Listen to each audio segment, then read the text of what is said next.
Welcome to TAB Briefs, a weekly look at headlines from the world of faith for Friday, January 29th, 2021.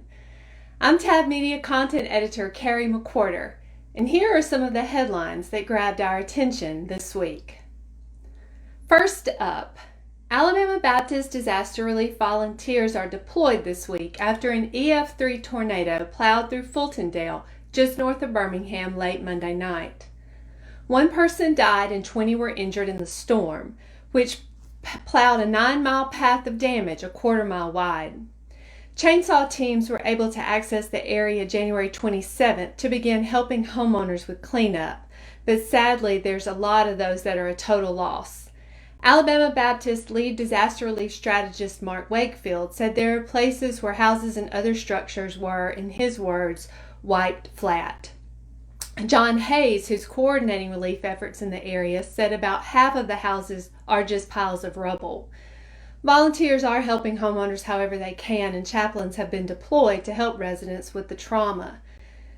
For more information on how you can help, go to sbdr.org. Next up, decision fatigue in pastors in the time of the COVID-19 pandemic. A couple of weeks ago, my daughter and I went for a college visit and we planned to attend a local church on Sunday morning. I checked the website and everything was a go, but when we got to the church Sunday morning, all the doors were locked. And we learned that on Friday night, due to rising COVID cases or concern about cases in the town, church leaders had decided to move to an online-only service on Sunday morning. Now, technology allows church leaders to be nimble in their decision-making as their community needs and COVID arise, but pastors are feeling the strain of pandemic-era leadership. Joe Wright is Executive Director of the Bivocational and Small Church Leadership Network, which serves about 83% of Southern Baptist churches.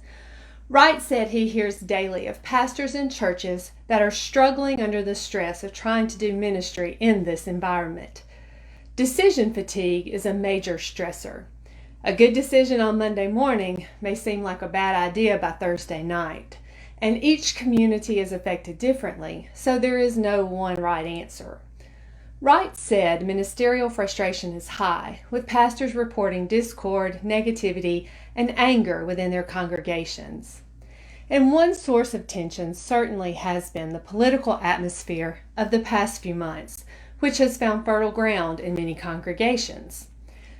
With Americans split nearly 50-50 on almost every issue, pastors are feeling the effects of the divisions. A new Lifeway research study released this week shows that about half of American pastors say they frequently hear congregation members share conspiracy theories they've heard on various issues affecting the country.